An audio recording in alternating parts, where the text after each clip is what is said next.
Hello students. आज हम लोग 8 मई से 11 मई तक की करंट अफेयर डिस्कस करेंगे, जिसके अंदर the Hindu, business standard, mince जैसे जो है न्यूज़पेपर कवर किए गए हैं। गाइज, आप लोगों को बताया था मैंने कि जो भी न्यूज़ेस आती हैं करंट में, उनसे ही आपको नोट्स प्रिपेयर करने हैं। आपका सिलेबस कंप्लीट हो जाएगा। उसके बाद भी आपका 60% जो क्वेश्चन पेपर है, 65% वो आपका करंट ही कवर करेगा। ठीक है गाइज। और फिर से एक बार आप लोगों को बता देना चाह रहे हैं कि ये जो हेडलाइंस हैं, आरबीआई सेटअप्स एडवाइजरी की हो या इंडिया टेक प्रपोज की हो या इस तरह से जो पहले वीडियो बनाया था उसकी जो हेडलाइंस हैं, उनको आप लोग अगर डायरेक्ट हेडलाइंस को नेट पे डालेंगे तो पूरा न्यूज़ आ जाएगा आपके पास।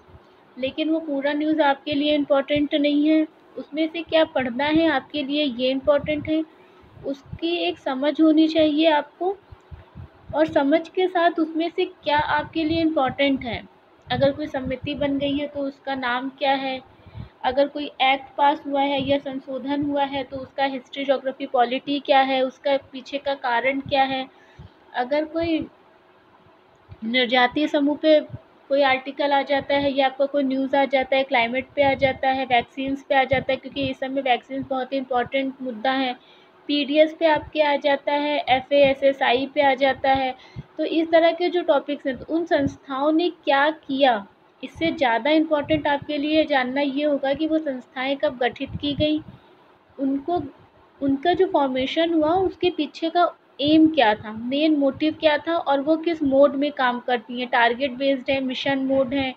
और अगर मिशन मोड है, जैसे नीति आयोग @75 अगर आप लोगों ने पढ़ी हो, तो जो नीति आयोग का डॉक्यूमेंट है उसमें बहुत सारी पॉलिसीज़ हैं जो टारगेट हैं और जो मिशन मोड में काम करती हैं। जैसे एसडीजी गोल्स की बात करें, तो अगर आप लोगों को एसडीजी गोल्स कहीं पे भी दिख जाएँ, इम्पोर्टेंट हो जाएगा। डिजास्टर मैनेजमेंट हो जाए, state, district, centre disaster management act हो जाएगा, ये सब जो इम्पोर्टेंट हैं। तो कवर को समझने के सॉरी गाइस, अगर करंट को समझना है तो इन सारी चीज़ों को समझते चलिए। ठीक है। इसका पीडीएफ आप लोगों को नहीं दे पा रहे हैं, लेकिन ये जो न्यूज़ एनालिसिस है वो आपका एक कॉन्सेप्ट बिल्डअप करने के लिए है। न्यूज़ में चल क्या रहा है उसे समझते चलिए, और न्यूज़पेपर पढ़ना कैसे है, आइडेंटिफाई कैसे करना है वो समझना है। क्योंकि अगर आज हम पीडीएफ आप लोगों को प्रोवाइड कर देंगे तो कल भी आपकी डिपेंडेंसी जो है पीडीएफ पर ही हो जाएगी। तो हम चाह रहे हैं कि आप लोगों जो हो न्यूज़ एनालिसिस करते रहें, न्यूज़ों को समझते रहें, आपके पॉइंट ऑफ एग्ज़ाम के पॉइंट ऑफ व्यू से क्या इंपॉर्टेंट है वो जानते रहें। और हार्डली 2 से 3 महीने में अपने करंट्स के नोट्स जो हैं न्यूज़पेपर से, मैगजीन से, योजना हो गई, कुरुक्षेत्र हो गए, इन सब से अपने आप को खुद अपडेट करते रहें और सही सही चीज़ें समझते रहें। एक चीज़ और है, पहले वाली क्लास में भी डिस्कस किया था कि आप लोगों को आरएस टीवी हो गया, लोकसभा टीवी हो गया, आरएस टीवी का विशेष जो आता है, बुलेटिन आता है, वो आप लोगों को पर डे देखना चाहिए। हिंदी के लिए जनसत्ता और इंग्लिश के लिए द हिंदू एडिटोरियल हो गया, पूरी उसकी न्यूज़ हो गई, वो सब आपके लिए इम्पोर्टेंट रहने वाली हैं। और किसी भी न्यूज़पेपर का जो एडिटोरियल होगा वो आपके लिए इम्पोर्टेंट ही रहेगा। साथ ही साथ अगर आपको कुछ और अपडेट्स दे दें करंट्स के लिए, तो एक आती है कुरुक्षेत्र, हिंदी और इंग्लिश दोनों में आती है गाइस। रूलर पे डिपेंड होती है, और रूलर एग्रीकल्चर हो गया, रूलर इरिगेशन हो गया, रूलर सेटअप्स हो गए, इंफ्रा हो गया, क्रॉप्स हो गई। तो ये सब इसमें टॉपिक जो है साल भर में अलग अलग टॉपिक आते हैं। और हर साल मई की, जैसे कि मान लीजिए मई में साइंस टेक पर आया है, तो अगले साल मई में भी साइंस टेक पर ही आएगा। लेकिन उसमें जो इनोवेट होता रहता है, उसमें जो चेंजेस होते रहते हैं, ये मैगज़ीन बहुत ज़्यादा इम्पोर्टेंट होती है। तो ये आप लोग अपने करंट को मजबूत करने के लिए, आंसर राइटिंग को इम्प्रूव करने के लिए इसको पढ़ सकते हैं। अभी से इसको पढ़ेंगे तो साल भर में आपका बहुत अच्छा हो जाएगा। पीटी से डायरेक्ट क्वेश्चन यहाँ से पूछे जाते हैं। पीआईबी आपको बताया था कि हम पीआईबी की न्यूज़ कवर कर रहे हैं, तो करंट के लिए जितना हम कवर कर रहे हैं, अगर आप उन हेडलाइंस को ही अच्छे से समझ लेंगे और उसके कंटेंट को ही, अगर न्यूज़पेपर आप लोग पढ़ते हैं तो अगर न्यूज़पेपर में सिर्फ उन्हीं हेडलाइंस को पढ़ लेंगे तो काफ़ी करंट आपका अच्छा हो जाएगा। दूसरी एक मैगज़ीन होती है योजना। योजना भी गवर्नमेंट की तरफ से निकाली जाती है। इसमें भी क्या-क्या चल रहा है, देश में क्या-क्या पॉलिसीज़ आई हैं, कहाँ-कहाँ पर इनोवेशन हो रहा है, सेटअप लग रहा है, इंफ्रास्ट्रक्चर क्या है, सोलर पैनल क्या है, सोलर पैनल से इनकम कैसे बनेगी, किसानों की आय दोगुनी कैसे होगी। तो ये तो ऐसी बुक्स हैं, ये ऐसी मैगज़ीन्स हैं जो आपके pre as well as mains answer writing, essay, interview तक के टॉपिक्स को ये सब आपका कवर करती हैं। तो आप लोग अभी से इनको पढ़ने की आदत डाल लीजिए। एक बुक आती है आपकी इंडियन ईयर बुक जो आपकी है, इंडियन ईयर बुक भी आपकी बहुत ही इम्पोर्टेंट बुक है क्योंकि गवर्नमेंट की तरफ से निकाली जाती है।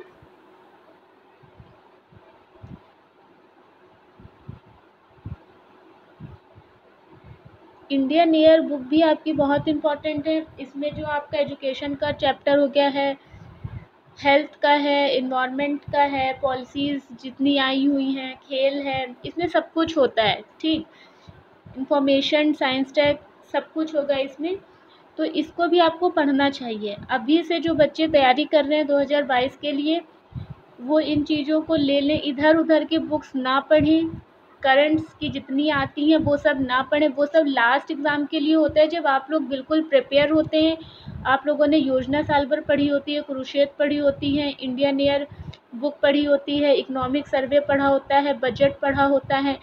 ये जो गवर्नमेंट के डॉक्यूमेंट्स हैं, आपने जब इनको पढ़ा होता है, इन्वायरमेंट की में जो आपकी फॉरेस्ट रिपोर्ट आती है वो पढ़ा है, हंगर इंडेक्स वगैरह पढ़ा हुआ है, जब आपने ये सब कुछ पढ़ा होता है तो लास्ट में जो आपकी समरी के लिए करंट्स की बुक आती है ना, वो आपके लिए बहुत ज़्यादा इम्पोर्टेंट हो जाती है क्योंकि आपने इतना कुछ पढ़ा होता है कि उन बुक्स में क्या इम्पोर्टेंट है आप उसको खुद आइडेंटिफाई करके अपने नोट्स में उनको ऐड करके उसको अच्छे से पढ़ सकते हैं, समझ सकते हैं और पीटी अच्छे से क्वालिफाई कर सकते हैं। अभी जैसे कि बिहार वाला आपने सुना होगा, एक अभी हम न्यूज़ डिस्कस भी करेंगे। बिहार में पूर्वी उत्तर प्रदेश से गंगा नदी में क्या मिल रही हैं, बॉडीज़ मिल रही हैं जो माना जा रहा है वो कोविड-19 की हैं, वो कोविड पेशेंट्स की हैं। तो जब ये कोविड पेशेंट्स की बात कर रहे हैं, बिहार की बात कर रहे हैं, भारत के इधर पूर्वी उत्तर प्रदेश की बात कर रहे हैं हम लोग, तो यहाँ पर एक नाम आया है चौसा। वो जगह है जहाँ पे गंगा में मिल रही है। तो चौसा अगर आ गया है तो यहाँ पे किसका युद्ध हुआ था, कब हुआ था, हिस्ट्री से क्वेश्चन निकल सकता है। तो आप लोग यहाँ से डायरेक्ट वहाँ पे मूव कर सकते हैं कि अगर चौसा आ गया है तो अब हम लोग इसके बारे में पूरा पढ़ लेंगे, जगह कहाँ पर है, इसका लोकेशन कहाँ पर है, इसका हिस्ट्री में इम्पोर्टेंट क्या था, क्योंकि चौसा का युद्ध हुआ था बाबर का वहाँ पर। तो आप लोगों को पता होगा ये जगह, वैसे भी जिन्होंने हिस्ट्री पढ़ी है बहुत ही इंपॉर्टेंट है हमारे लिए, कई बार यहाँ से क्वेश्चन भी निकल चुके हैं। तो करंट पढ़ने का जो एक सही तरीका है वो आपको हम बता देते हैं, बाकी आपकी मर्जी है, लेकिन सही तरीका यही है कि आप लोग योजना पढ़िए, कुरुक्षेत्र पढ़िए, इंडियन ईयर बुक पढ़िए। आप लोगों के पास अभी टाइम है। कभी कभी एक आती है साइंस विज्ञान प्रगति, का नाम सुना होगा, साइंस रिपोर्टर बुक एक आती है विज्ञान प्रगति कभी कभी डिजास्टर पे दे देते हैं, कभी कोई स्पेसिफिक डिजीज़ पे दे देते हैं, और कभी आपकी कुछ ऐसी इनोवेटेड टेक्नोलॉजी पे दे देते हैं या ड्रोन्स पे दे देते हैं। वो भी बहुत इम्पोर्टेंट है। जैसे ड्रोन में हम लोगों ने गरुड़ की बात की थी प्रीवियस क्लास में अपनी। तो गरुड़ क्या है, गरुड़ का प्रयोग क्यों कर रहे हैं, ये कैसा है, कहाँ यूज़ हो रहा है इसका।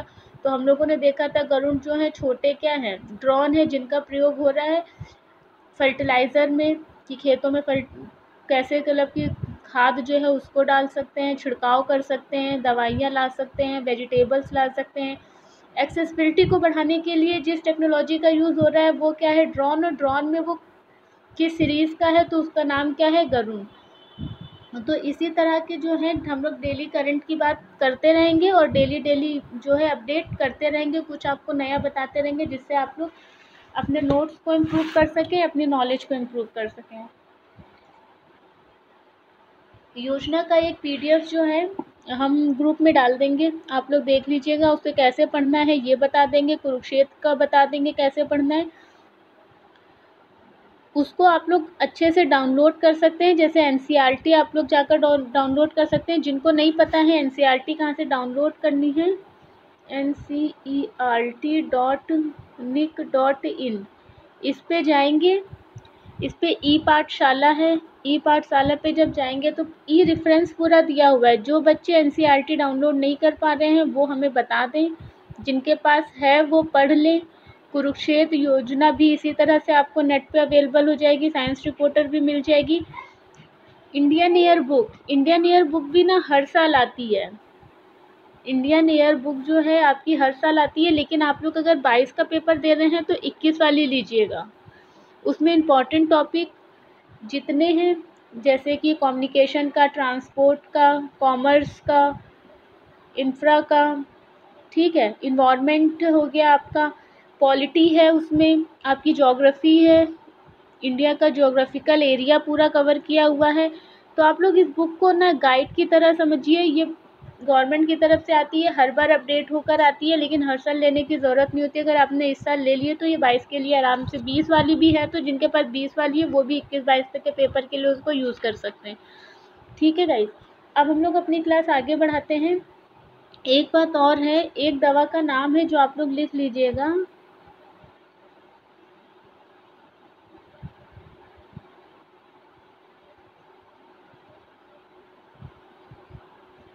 जैको डी, ठीक है। ये किसने बनाई है? जायडस कंपनी है एक,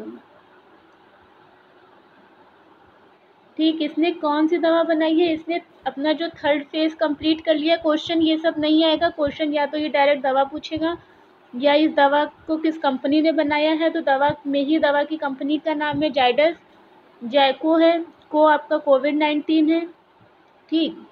और ये क्या है आपकी 3 डोज की। अभी इससे पहले जो हम लोगों ने इस स्पुतनिक लाइट डिस्कस की थी वो कौन सी दवा थी? वो 1 डोज की थी। एक हम लोगों ने जॉनसन्स की दवा डिस्कस की थी, जॉनसन वालों ने जो बनाई है वो भी 1 डोज है। उसके अलावा जितनी भी दवा चल रही हैं, हम लोगों ने प्रीवियस क्लास में डिस्कस किया था, वो सब क्या है, डबल डोज की हैं। लेकिन जायको डी कौन सी है? जायको डी आपकी है 3 डोज। ऐसा बताया जा रहा है इस दवा को बनाने के पीछे कि ये है 3 डोज की, इसको 3 बार लेना पड़ेगा कुछ टाइम पीरियड पर, लेकिन ये सस्ती होगी, अफोर्डेबल होगी, एक्सेस में होगी, कि मतलब लोगों तक आसानी से पहुंच सकेगी, चीपेस्ट होगी, सस्ती होगी, ठीक है। और एक चीज़ और है इसमें कि बता रहे हैं कि इसकी जो है एंटीबॉडी क्या है, वो लॉन्ग लास्टिंग होगी, मतलब लॉन्ग टाइम तक रहेगी। और एक चीज़ है इसमें, ये कौन सी है, प्लाज्माइड डीएनए वैक्सीन है ये। तो इन चीज़ों को याद कर रखिएगा। इस समय बहुत ज़्यादा रिसर्च हो रही है, इतना ज़्यादा इनोवेशन हो रहा है, रिसर्च हो रही है दवाइयों के ऊपर कि सारी याद करना तो पॉसिबल नहीं है। लेकिन हाँ, इतना ही रेफरेंस अगर हमें मिल जाए ना कि स्पुतनिक लाइट क्या है, अब डायरेक्ट क्वेश्चन दे देगा स्पुतनिक लाइट क्या है। उससे पहले स्पुतनिक वी आई थी, उसके बाद स्पुतनिक लाइट आई थी। स्पुतनिक लाइट आपकी क्या है, सिंगल डोज दवा है। स्पुतनिक वी कौन सी थी, डबल डोज दवा थी।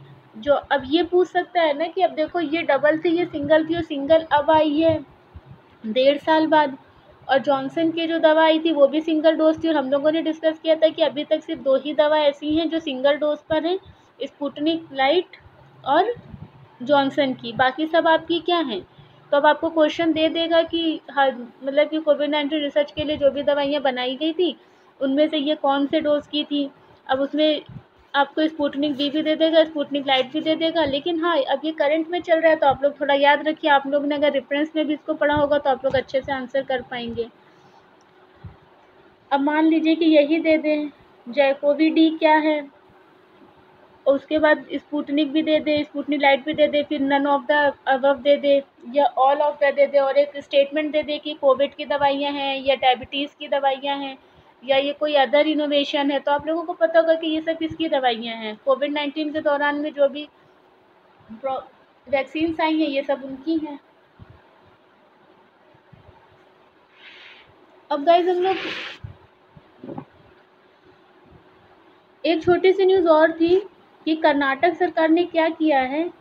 कर्नाटक गवर्नमेंट ने बोला था केंद्र सरकार से कि हमें 1200 टन, ये इम्पोर्टेंट नहीं है इसीलिए इसको मैंने नोट्स में मेंशन नहीं किया है, लेकिन डिस्कशन में मेंशन कर रहे हैं कि अगर ये पूछ लें कि हाल ही में गवर्नमेंट मतलब किस राज्य सरकार के द्वारा डिमांड की गई थी ऑक्सीजन की, तो सभी कर रहे हैं, लेकिन किन्होंने सरकार ने किसको मना कर दिया है? केरल को मना, कर्नाटक को मना कर दिया है। इन्होंने बोला था कि 1200 टन हमें ऑक्सीजन चाहिए। तो केंद्र सरकार ने कहा है कि हम ऐसे जो है डिमांड्स को फुलफिल नहीं कर सकते हैं, क्योंकि हर राज्य जो है अपनी डिमांड रखेगा। आप अपना एक मतलब पूरा डॉक्यूमेंट तैयार करिए, आपको कितनी नीड है, और उसके बाद सरकार डिसाइड करेगी कि किस राज्य में कितनी नीड है, उसके अकॉर्डिंग दवाई का डिस्ट्रीब्यूशन किया जाएगा। अगर यूपी को है, महाराष्ट्र को है, कर्नाटक को है, केरल को है, तो इन चारों में देखा जाएगा कि प्रेफरेंस सबसे ज़्यादा किसकी है इस समय, केस कहाँ पर है, कहाँ पर किन राज्यों ने अच्छा काम किया है, कौन अपने स्तर पे ज़्यादा काम कर रहे हैं। तो अभी जो केंद्र सरकार ने मना कर दिया है कि हम इतना ऑक्सीजन नहीं दे सकते हैं, क्योंकि ऐसे हर राज्य जो है डिमांड करना स्टार्ट कर देंगे। आप 1200 टन की कर रहे हैं तो कोई 1800 टन की भी कर देगा। और आप लोग खुद भी जानते हैं कि अभी केंद्र की स्थिति भी बहुत अच्छी पोजीशन में नहीं है। ये बस इतना याद रखिएगा कि 1200 टन सप्लाई की मांग किसने की है, तो वो कर्नाटक गवर्नमेंट थी। अब हम लोग आते हैं अपने एक छोटा सा ऑर्गेनाइजेशन है, उसके बारे में भी पढ़ लीजिए।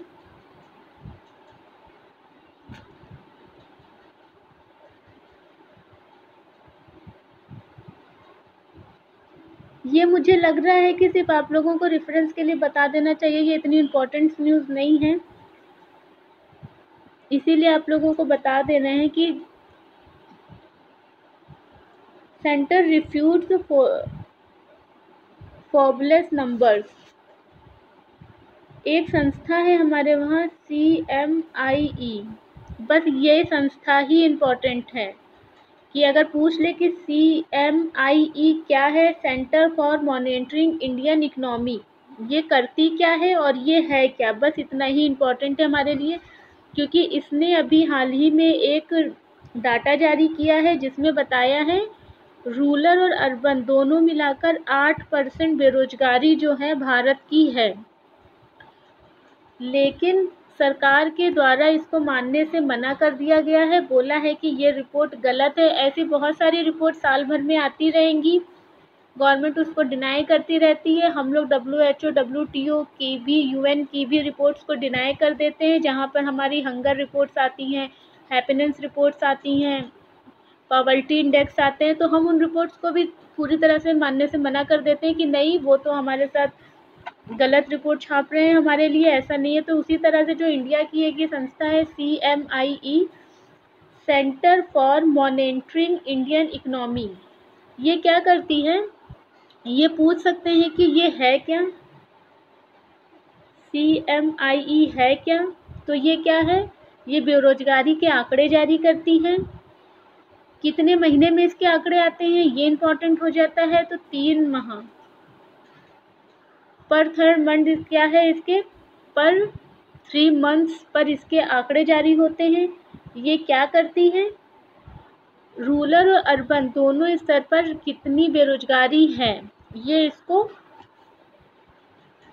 बताती है। इसका भी अभी आया है और गवर्नमेंट ने कहा है कि हम अनाज बांट रहे हैं, हमने MSMEs लोन दिए हैं, रेहड़ी वालों को लोन दिए हैं, मैन्युफैक्चरिंग और एग्रीकल्चर सेक्टर पे हमारा बहुत ज़्यादा फोकस रहा है। हमने कंट्रोल रूम बनवाए हैं, वैक्सीन्स बांटी हैं, मास्क बांटा है, सैनिटाइज़र बांटा है, कहीं पर भी बेरोजगारी नहीं है। मनरेगा जैसी इतनी बड़ी पॉलिसी चला दी, इतना फंड उसके लिए प्रोवाइड करवा दिया है, ठीक है। तो गवर्नमेंट ने इनके आंकड़ों को मानने से मना कर दिया है। आपके लिए इम्पोर्टेंट है कि CMIE है क्या, फिर से सुन लीजिए, ये centre for monitoring Indian economic है।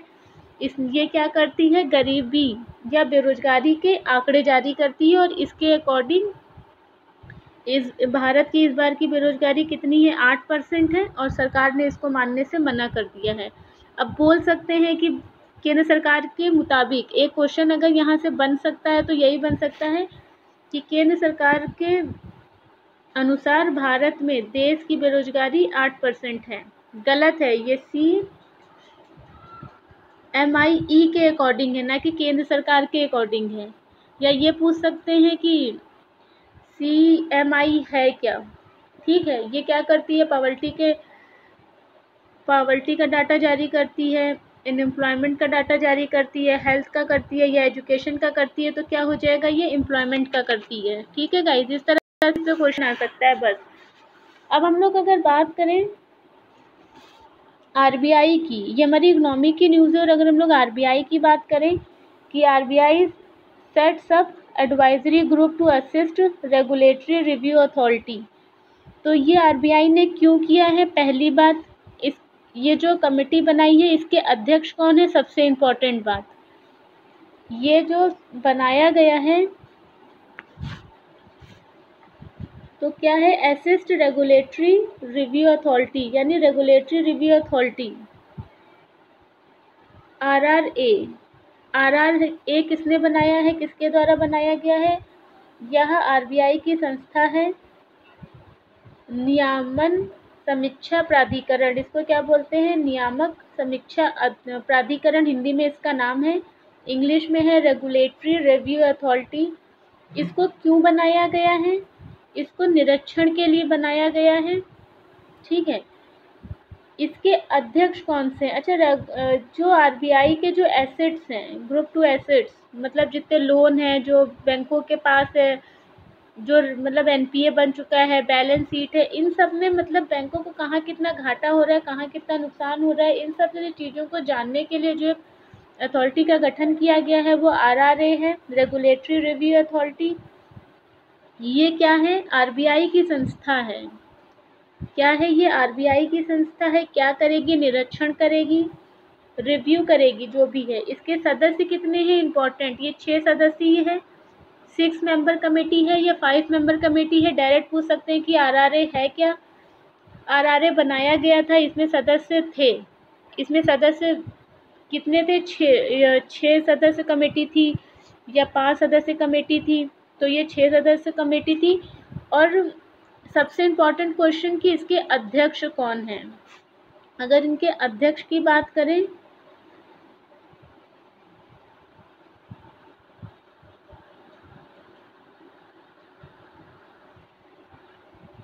S जाना किरामन, इनके क्या हैं, अध्यक्ष हैं।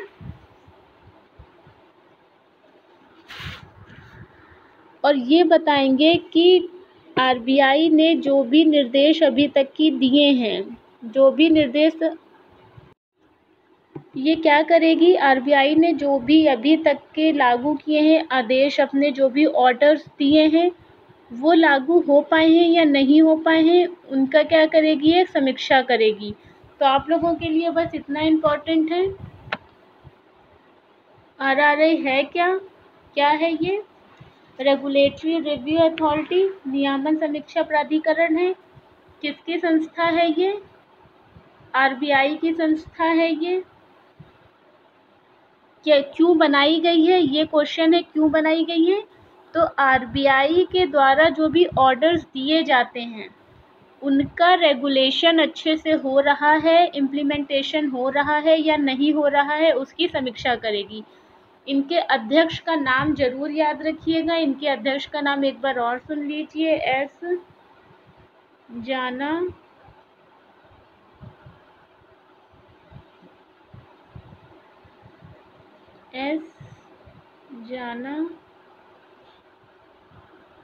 किरमान।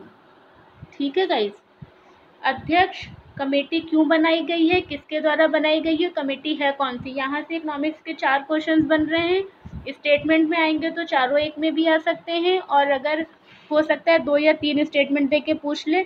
और ये कमेटी RBI की जब भी बनती है इनके ऊपर क्वेश्चन डेफिनेटली आते हैं। ठीक है गाइज, अब हम लोग नेक्स्ट मूव करते हैं। India take process define crypto as digital assets. अब ये डिमांड हो रही है कि जैसे हमारे पास फिजिकल एसेट्स होती हैं, फिजिकल एसेट्स कौन सी होती हैं हमारी, जैसे प्रॉपर्टी हो गई, ठीक है, गोल्ड हो गया।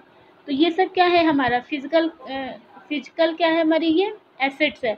तो जो हमारी फिजिकल एसेट्स होती हैं उसके ऊपर जो है टैक्स लगता है, और इस टैक्स को क्या कहते हैं, कैपिटल टैक्स कहते हैं।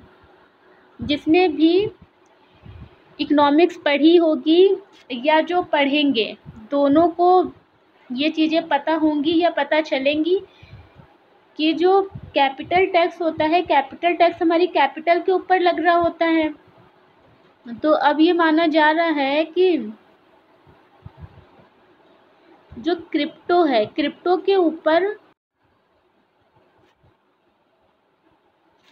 अब ये डिमांड हो रही है कि ये जो क्रिप्टो है, क्रिप्टो मतलब ये जो बिटकॉइंस वगैरह होते हैं, इनके बारे में आप लोगों ने सुना होगा। जो वर्चुअल करेंसी है, कुल मिलाकर अगर बात करें, जो वर्चुअल करेंसी है हमारी, वर्चुअल करेंसी, तो उसके ऊपर जो है अब फिजिकल टैक्स ना लगे, और इसको जो है एक अलग से डिजिटल टैक्स के रूप में कन्वर्ट कर देना चाहिए।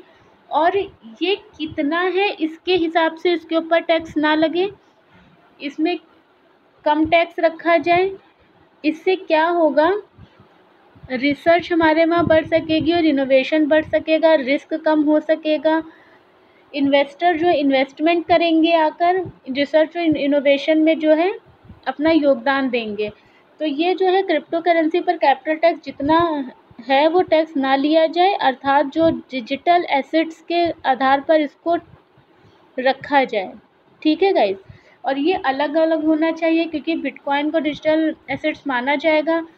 अगर बिटकॉइंस को डिजिटल एसेट्स माना जाता है, ब्लॉकचेन को, क्योंकि आपको पता है कि ये वाली जो करेंसी होती हैं, जिन्होंने पढ़ा है, जिनको भी बिटकॉइंस के बारे में नहीं पता है, वर्चुअल करेंसी के बारे में नहीं पता है, तो वो प्लीज़ मैसेज में डाल देंगे, तो इसके ऊपर एक अलग से जो है क्लास ले लेंगे, तो आप लोगों को पता चल जाएगा, क्योंकि ये बहुत ही इंपॉर्टेंट टॉपिक है और आजकल इसके ऊपर बहुत ज़्यादा फोकस गवर्नमेंट कर रही है। क्वेश्चन इसके ऊपर आ चुके हैं, क्योंकि अभी तक इनको हमारे भारत में परमिशन नहीं मिली है आरबीआई के द्वारा, क्योंकि आरबीआई ने इसको अभी नहीं परमिशन दिया है। उसका मानना है कि इसको हम अभी रेगुलेट नहीं कर पाएंगे, असिस्ट नहीं कर पाएंगे, इसकी बहुत ही महंगी करेंसी है ये, और इसकी कोई जो प्रेजेंस नहीं है, ये क्या है, ये हमें दिखती नहीं है। ये यहाँ अगर यहाँ पे है तो ये बस ऐसे करके सर्वर के थ्रू ही काम करेगी, ये हमें दिखाई नहीं देगी, हमारे हैंड में नहीं होगी।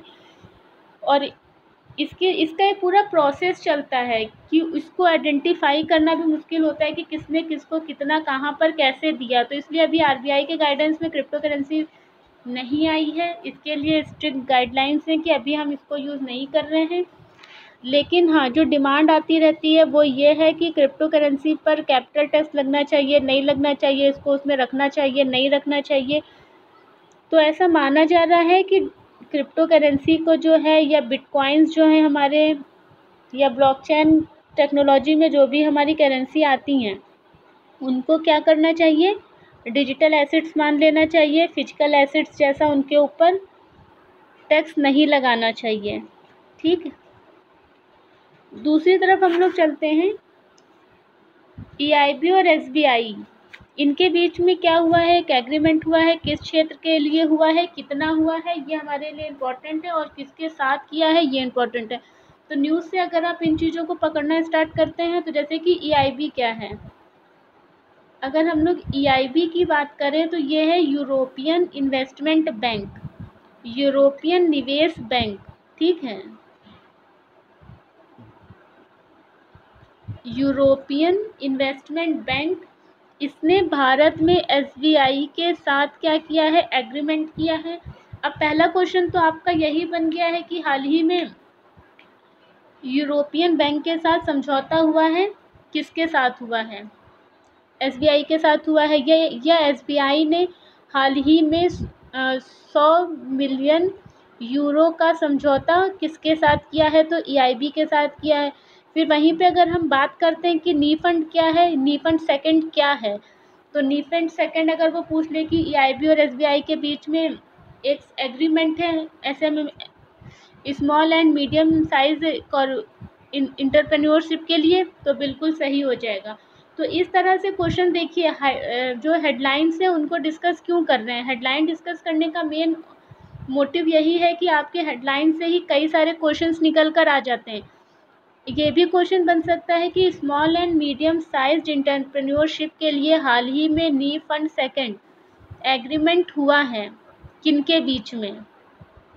अब किनके बीच में दे देगा, एसबीआई के साथ या आरबीआई के साथ या ईआईबी के साथ या चाइना और एसबीआई के साथ, तो आपको पता होना चाहिए ईआईबी और एसबीआई के बीच में हुआ है। ये भी पूछ सकता है कि ईआईबी और एसबीआई के बीच में कितने डॉलर का समझौता हुआ है, तो डॉलर में तो समझौता ही नहीं हुआ है, तो वो यूरो में हो जाएगा, स्टेटमेंट अपने आप इनकरेक्ट हो जाएगा। या बोल दे कितने यूरो का समझौता हुआ है, तो 100 मिलियंस का हुआ है। तो ये सब क्या है, हेडलाइन से ही आपके अब द हिंदू इसीलिए डिस्कस करने स्टार्ट करा है क्योंकि इंग्लिश वाले बच्चों को तो प्रॉब्लम नहीं होगी, लेकिन जो हिंदी के बच्चे हैं उनके पास रिसोर्स बहुत ही कम है और बुक्स का भंडार इतना ज़्यादा है कि उसमें से सही कंटेंट को आइडेंटिफाई करना बहुत ही मुश्किल हो जाता है गाइस। इसीलिए हम आपसे बार बार कह रहे हैं कि आप लोग कम से कम 3 महीने हमारे साथ करंट के साथ बने रहिए। जिस तरह से डिस्कशन चल रहा है कुछ मत पढ़िए, उसको ही डिस्कशन में रखिए, और बस अगर एक्स्ट्रा कुछ करना ही चाहते हैं तो जो भी हेडलाइंस आपको पढ़ाई जा रही हैं वो हिंदी में डिस्कस कर दी जाती हैं, तो हिंदी वाले भी इंग्लिश के न्यूज़पेपर में या वो हेडलाइन गूगल पे डायरेक्ट डालकर सर्च कर उसके बारे में पढ़ सकते हैं। ठीक है गाइज, और इंग्लिश वाले भी बस इतना ही करें अभी, और एक्स्ट्रा कुछ भी लिखने की ज़रूरत नहीं है। योजना, कुरुक्षेत्र, इंडियन एयरबुक, ये सब पढ़िए, ये सब आपके लिए बहुत इंपॉर्टेंट है। इससे आपको करंट में क्या पढ़ना है, इससे उसकी समझ डेवलप होगी। अब हाँ, अब इसका जो है एक क्वेश्चन और बन सकता है, ये एग्रीमेंट किस लिए हुआ है। अब एग्रीमेंट हुआ है 100 मिलियन यूरो अगर दिया गया है, नेवी फंड सेकंड किसके लिए दिया गया है, एमएसएमई के लिए दिया गया है, स्मॉल मीडियम साइज इंटरप्रेन्योरशिप के लिए दिया गया है। तो ये किन क्षेत्रों में होगा, तो यहीं से ये क्लियर हो गया है कि जो हमारे वहाँ सूक्ष्म और लघु उद्योग हैं उनमें खर्चा किया जाएगा। उनमें कौन कौन से उद्योग आ जाते हैं, जैसे क्लीन एनर्जी हो गई, इलेक्ट्रॉनिक व्हीकल्स हो गए, रॉ मटेरियल्स हो गए, वाटर हो गया, कहीं पर एजुकेशन हो गया, हेल्थ हो गया। तो ये पैसा कहाँ खर्चा किया जाएगा, ये इकोनॉमिक्स प्रोजेक्ट है, ये पैसा हमारा स्मॉल स्केल इंडस्ट्रीज़ में खर्चा किया जाएगा। और उसमें कौन कौन से आते हैं, वो ये सब हैं, जैसे इलेक्ट्रिक व्हीकल, किसी को इलेक्ट्रिक व्हीकल प्रोवाइड करवाना है, रॉ मटेरियल्स प्रोवाइड करवाने हैं, कि किसी को धागा प्रोवाइड करवा दिया, कच्चा अनाज प्रोवाइड करवा दिया, उसकी पैकेजिंग करवा दी, ठीक है, किसी को कपड़े मशीन प्रोवाइड करवा दिए हैं तो वहाँ से कपड़े सिलवा दिए। इस तरह के काम जो छोटे छोटे होते हैं ना, जिन्हें कुटीर उद्योग का नाम दिया जाता है, तो वो सब इसमें आ जाएंगे। अभी हम लोग इकोनॉमिक्स वगैरह जब पढ़ेंगे, या अभी जो हम लोग ज्योग्राफी पढ़ रहे हैं, या अभी जो सर हिस्ट्री पढ़ा रहे हैं, तो कहीं ना कहीं ये सारे सब्जेक्ट एक दूसरे से लिंक होते चले जाएंगे और करंट के साथ आप लोग अपने सब्जेक्ट्स को भी अच्छे से रिलेट कर पाएंगे। ठीक है गाइस, अब हम लोग देखते हैं, pending on Covid care infra now N eligible CSR activities says MCA। तो मिनिस्ट्री ऑफ कॉर्पोरेट अफेयर्स जो है, ठीक है, इसने क्या कहा है कि जो CSR देती हैं कॉर्पोरेट कंपनियां, CSR क्या होता है आपका, कॉर्पोरेट सोशल रिस्पॉन्सिबिलिटी,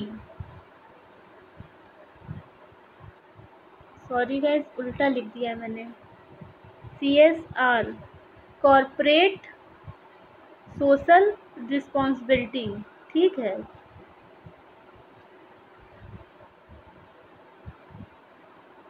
तो ये जो होता है, ये जो कंपनियां होती हैं, जो वाणिज्य कंपनियां हैं, वो क्या करती हैं, अपनी इनकम का कुछ शेयर सरकार को देती हैं। CSR जो है यूज़ किया जाता है सोशल रिस्पॉन्सिबिलिटी जो है उनकी, इन्वायरमेंट के क्षेत्र में, वाटर के क्षेत्र में, एजुकेशन, हेल्थ। तो ये जो फंड हम लोग कहाँ खर्चा कर रहे हैं, मान लो कि कोई कंपनी है वो सड़क बना रही है, अब वहाँ से जो पेड़ कटेंगे, वहाँ पे जो फर्टिलाइज़र एरिया है, वहाँ से जो लोग माइग्रेट करेंगे, तो ये जो फंड ये देंगी ना, ये सारा फंड कहाँ यूज़ होगा, उनके डेवलपमेंट में, उस क्षेत्र के डेवलपमेंट में यूज़ होगा। तो अब ऐसा कहा गया है कॉर्पोरेट अफेयर्स मिनिस्ट्री के द्वारा कि ये जो फंड है,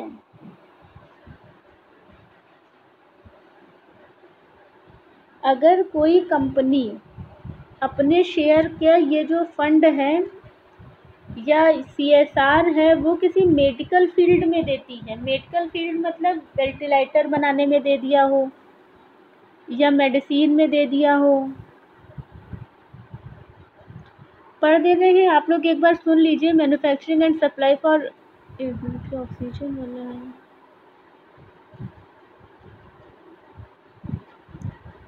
In a significant move that could boost the creation of the health infrastructure for COVID care, the Corporate Affairs Ministry (MCA) ठीक है, on Wednesday clarified that spending CSR funds for the establishment of medical oxygen generation and storage plants, manufacturing and supply of oxygen concentration और ventilator medicine. तो ये क्या कह रहे हैं कि कहाँ पर ये सारा फंड खर्चा किया जाएगा? कहीं पर बेड बनाना है, कहीं वेंटिलेटर लगाना है, कहीं वैक्सीन मास्क बांटने हैं। इस तरह में ये अगर CSR दे देती है, कोई कंपनी अपना CSR अगर उनको दे देती है तो माना जाएगा कि उसने अपना CSR पेड कर दिया है। ठीक है गाइस,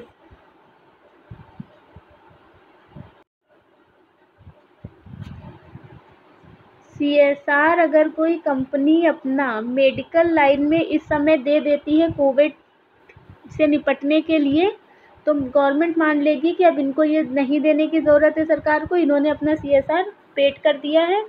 इस पर ध्यान रखिएगा, इम्पॉर्टेंट न्यूज़ है ये आपके लिए। अब हम लोग बात करते हैं म्यांमार की। म्यांमार में जो है, जो उठापटक चल रही थी, जो भी हुआ है, तो उसके बाद कैरिन जो वहाँ पे समूह है, कैरिन क्या है? कैरिन जो है एक जनजातीय समूह है, वहाँ का निर्जातीय समूह है, एथिकल ग्रुप है। ये जो निर्जातीय समूह है, यहाँ पे कई सारे ग्रुप हैं, जैसे रोहिंग्यास भी यहीं का है, राखीन है यहाँ का, नागा यहाँ के हैं। ठीक है, तो ये जो कांचीन भी यहीं का है। तो ये निर्जातीय समूह पे क्वेश्चन हमेशा आते रहते हैं और ये आपके लिए बहुत ही ज़्यादा इम्पोर्टेंट है। तो इसको है कि ये क्यों कर रहे हैं ऐसा, गवर्नमेंट की पॉलिसीज़ को क्यों नहीं लाने दे रहे हैं, वहाँ पे सरकारी काम को क्यों रोक रहे हैं, इनका एम क्या है कुल मिलाकर, तो हम लोग इसमें ये समझने की कोशिश करते हैं। और इन्होंने क्या किया है कि जो गवर्नमेंट्स के आउटपोस्ट थे, ठीक है, जो गवर्नमेंट के प्लेस थे, ऑफिस थे, वहाँ पे इन्होंने आग लगाना स्टार्ट कर दिया है। तो जो म्यांमार के सीमांती क्षेत्र में निर्जातीय समूह रहते हैं, वो म्यांमार के लिए समस्या उत्पन्न कर रहे हैं। ये सेपरेट ग्रुप होते हैं, विद्रोह करते हैं। और ये सेपरेट ग्रुप क्यों होते हैं? जैसे कि आप लोगों ने नक्सलवादियों के बारे में सुना होगा, तो वो भी सेपरेट ग्रुप हैं, वैसे ही ये भी हैं, निर्जातीय समूह हैं। ये कम संख्या में होते हैं, इनका language, culture, economic activities, social activities, political activities सब डिफरेंट होती है। और ये बिल्कुल नहीं चाहते हैं कि गवर्नमेंट इनके क्षेत्र में आए और किसी तरह से इस्टेब्लिशमेंट करे, क्योंकि इनकी डिमांड फुलफ़िल नहीं हो रही है। और यहाँ पे जो ये लोग प्रोटेस्ट कर रहे हैं या ये जो अहिंसक घटनाएं कर रहे हैं, वायलेंस जो ये लोग कर रहे हैं, वो करने का पीछे का एक मेन कारण है। अगर ये पूछ लें कैरियर ऐसा क्यों कर रहे हैं, पहली चीज़ तो ये आपका मेंस का टॉपिक तैयार होता है यहाँ से, ये मेंस के लिए इम्पॉर्टेंट है। प्री के लिए बस इतना इम्पॉर्टेंट है कि कैरियन कहाँ के हैं, कैरियन जो निर्जातीय समूह है कहाँ का है, म्यांमार का है, या म्यांमार में हाल ही में जो गवर्नमेंट का आउटपोस्ट पर आग लगाई जाने की घटनाएं देखी गई, उसमें कौन से निर्जातीय समूह थे, उसमें कई सारे दे देगा तो कैरियन पे टिक करेंगे आप लोग, कांचीन है इस पे होगा, या पूछ लेगा कि म्यांमार के निर्जातीय समूह कौन कौन से हैं, स्टेटमेंट्स दे देगा, उसमें आपको सही करना होगा। प्री के लिए तो आपके लिए यहीं से क्वेश्चंस निकल कर आ जाएंगे। ठीक है गाइस, लेकिन अगर मेंस की बात करें तो ये मेंस का ही मेन इम्पॉर्टेंट है कि इन समूहों की डिमांड क्या है। तो ये लोग वहाँ पे जो है लोकतंत्र स्थापित करने की बात कर रहे हैं, म्यांमार में डेमोक्रेसी लाने की बात कर रहे हैं। काचिन भी यहाँ का एक क्या है, निर्जातीय समूह है। ठीक, ये भी कहाँ है, यहीं का है। रोहिंग्याज और राखीन भी यहीं के निर्जातीय समूह हैं।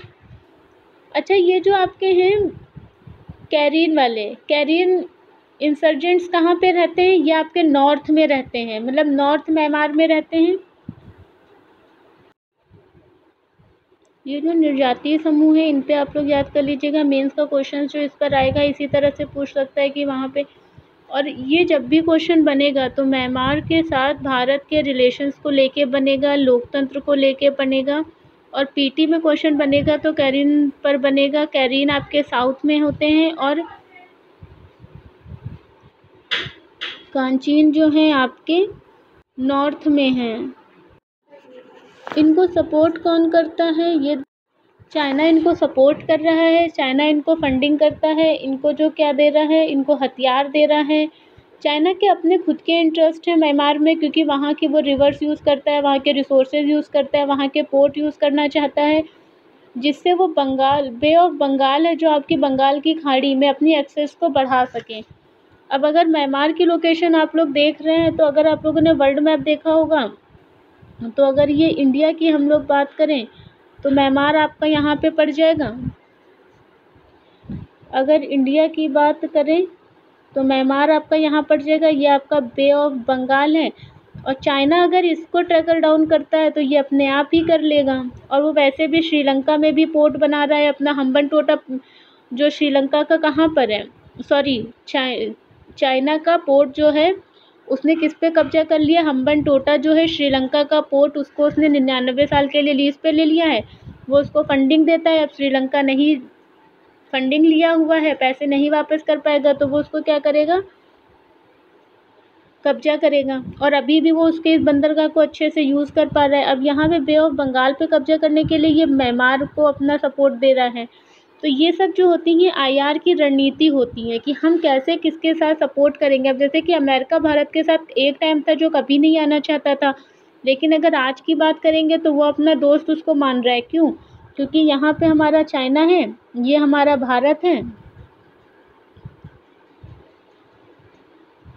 अगर हम भारत की बात करें तो जो चाइना है, अब चाइना और एक तरफ पाकिस्तान, इन दोनों से निपटने के लिए अमेरिका क्या कर रहा है कि चाइना कोई बड़ी शक्ति ना बन के उभर जाए, तो वो भारत को सपोर्ट कर रहा है।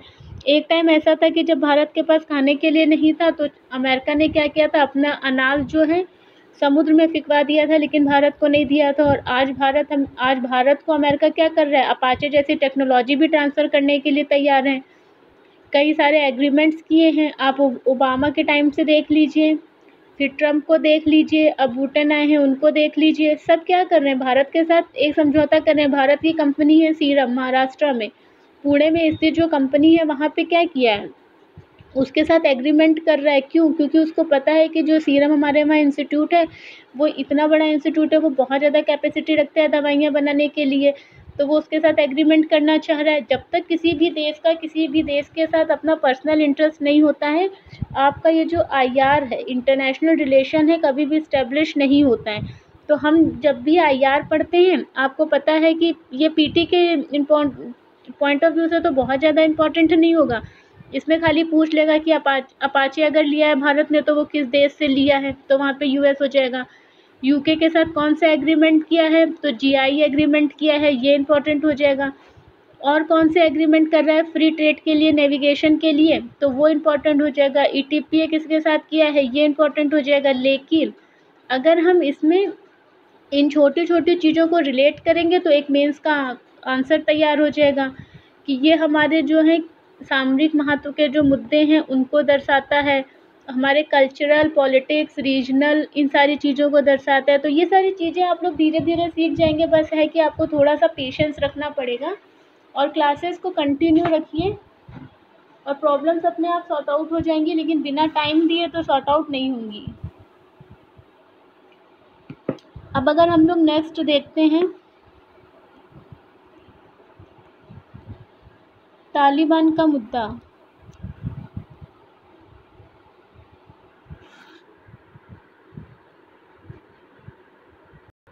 ये भी आपका आईआर का ही टॉपिक है, तालिबान का मुद्दा।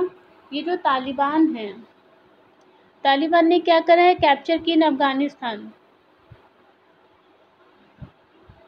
अफ़गानिस्तान में आप लोगों को पता होगा कि यहाँ पर जो है, जो थोड़ा भी अभी तैयारी में होंगे उनको पता होगा, जो नहीं है वो सुन लें कि यूएसए यहाँ पे क्या था, यहाँ पे यूएसए और रशिया तालिबान में अपना अपना इंटरेस्ट रखते हैं। यहाँ पर इनकी आर्मी थी, तो यहाँ पे क्या हुआ, यूएस की जो आर्मी है, तो यूएस ने क्या कहा है, तालिबान से अपनी आर्मी को हटाने के लिए कहा है। उसने बोला है कि हम यहाँ से जो है अपनी आर्मी को हटा रहे हैं। और ये बहुत ही बड़ा चेंजेस है, क्योंकि अगर कोई अपनी आर्मी को हटा रहा है, क्योंकि वहाँ पे जो इस्टेब्लिशमेंट है, जो कंट्रोल है तालिबान के ऊपर, वो यूएस की आर्मी की वजह से। और अगर यूएस ने वहाँ पर आर्मी को कंट्रोल किया है या तालिबान को कंट्रोल किया है, ठीक, तो अब वो वहाँ से हट रहा है, तो फिर से ये तालिबानी जो हैं वहाँ पे कब्जा करना स्टार्ट कर रहे हैं अफ़गानिस्तान पे। और अगर ऐसा होता है, अगर अफ़गानिस्तान जो है, अफ़गानिस्तान के अंदर अगर तालिबानी अपना कब्जा बढ़ाते हैं, तो वहाँ पे जो भारत के अगर रिलेशन को देखा जाए, तो भारत का बहुत ज़्यादा इन्वेस्टमेंट है अफ़गानिस्तान में। वहाँ का हेल्थ में, एजुकेशन में, पार्लियामेंट में, लाइब्रेरीज़ में। तो जो भारत का इंटरेस्ट है, अगर तालिबान वहाँ पे कब्जे करेंगे, तो तालिबान के साथ तो भारत की बातचीत नहीं होती। और तालिबान जो है अफ़गानिस्तान में, अफ़गानिस्तान सरकार के पैरेलल में अपनी सरकार चला रहे हैं। तो अगर यूएस यहाँ से हटता है, यूएस के यहाँ से हटने का मतलब सीधा सा है कि तालिबान जो है वो अपना क्या करेगा, आधिपत्य स्थापित करेगा, अपना वर्चस्व बढ़ाएगा। ये मेंस में क्वेश्चन आते हैं, बहुत इंपॉर्टेंट टॉपिक है ये आपका। अभी तो ये पूछ सकता है कि दोहला डैम कहाँ पर है, और दोहला डैम किस लिए इम्पॉर्टेंट है, ये डैम इसलिए इम्पॉर्टेंट है क्योंकि ये तालिबान जो है, तालिबान ने अफ़गान के डोला डैम पर कब्जा कर लिया है। डोला डैम किस क्षेत्र में आता है, तो कांधार में आता है। और ये वहाँ का दूसरा सबसे बड़ा बांध है, क्योंकि ठीक है, वहाँ है। अब यूएस की आर्मी ने वहाँ से हटने का डिसीज़न लिया है, जिसका रिज़ल्ट क्या है कि अफ़गानिस्तान में तालिबान का कब्जा बढ़ रहा है। तो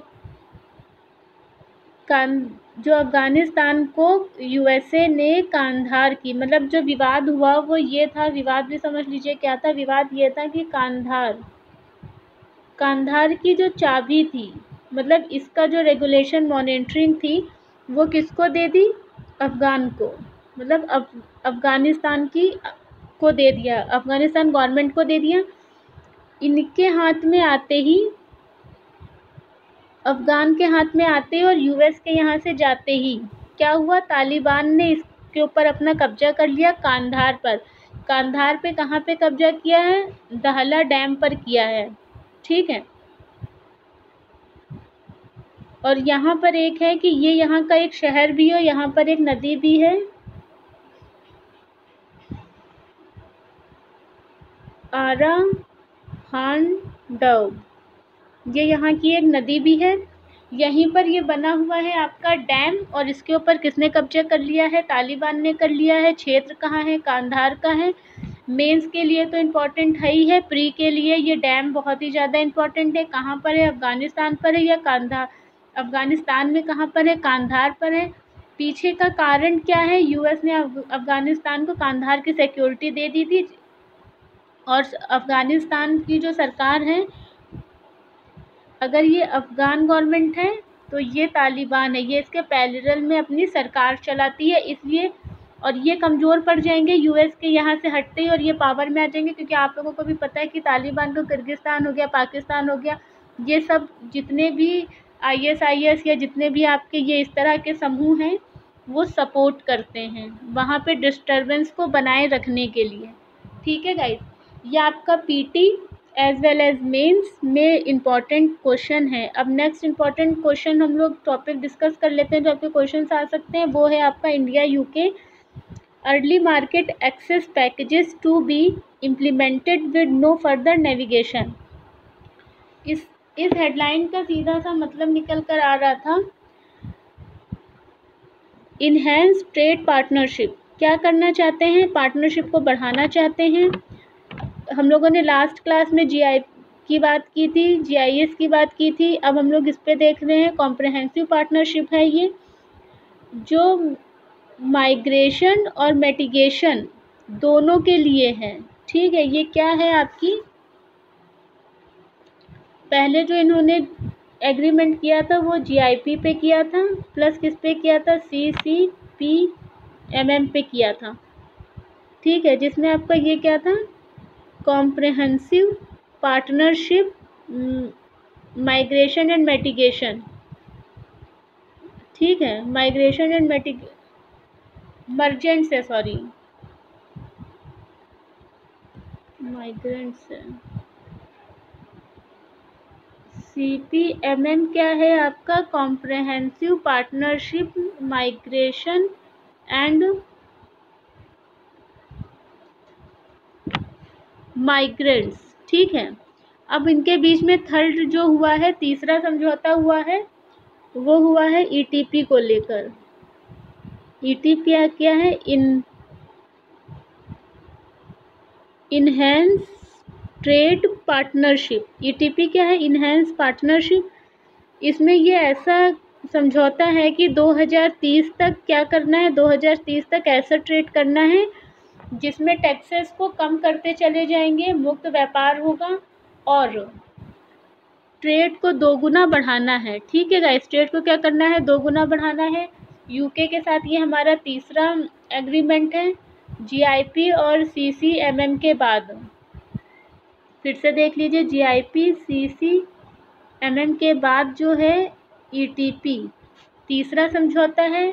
किस लिए है, फ्री ट्रेड एग्रीमेंट के लिए है। अभी ये पूरी तरह से मुक्त व्यापार नहीं होगा, अभी व्यापार ऐसे होगा किसी में कम किसी पे ज़्यादा, किसी पे कम किसी पे ज़्यादा करके लगाएंगे। लेकिन ऐसा माना जा रहा है 2030 तक इसको जीरो टैक्स कर देना है और ट्रेड को कितना कर देना है, ट्रेड को डबल कर देना है। ठीक है गाइस, नेक्स्ट टॉपिक है हमारा, नेक्स्ट हेडलाइन है हमारी, मेडिसिन फ्रॉम द स्काई। नाम से ही है कि medicine from the sky project जो है तेलंगाना सरकार द्वारा ड्रोन के माध्यम से मेडिसिन भेजने की योजना बनाई गई है। इसमें कौन कौन शामिल है, सब प्री का क्वेश्चन यहीं पे निकल आएगा कि medicine from the sky project क्या है। पहली बात क्या है, तो क्या है ये, मेडिसिन भेजने मतलब ड्रोन के द्वारा मेडिसिन की सप्लाई करना है। दूसरी बात, किस सरकार द्वारा शुरू किया गया है, तो तेलंगाना गवर्नमेंट के द्वारा शुरू किया गया है। ठीक है, और इसमें दो और पार्टी कौन कौन सी हैं, तो दो और हैं, जैसे तेलंगाना गवर्नमेंट हो गई, प्लस इसमें है world economic forum, plus Apollo hospital का जो है हेल्थ नेट ग्लोबल। तो अब ये डायरेक्ट क्वेश्चन बन सकता है सेपरेट करके भी, नेशनल हेल्थ नेट ग्लोबल क्या है, तो ये अपोलो की संस्था है, उसके अंदर कार्यरत है एजेंसी। ये किसके को सपोर्ट कर रही है, ये तेलंगाना सरकार को सपोर्ट कर रही है। किस लिए सपोर्ट कर रही है, कि मेडिसिन्स को भेजा जा सके। और इसमें कौन शामिल है, वर्ल्ड इकोनॉमिक फोरम भी शामिल है। ये आपके लिए ये सारे के सारे पीटी के पॉइंट ऑफ व्यू से इम्पोर्टेंट ही क्वेश्चन है।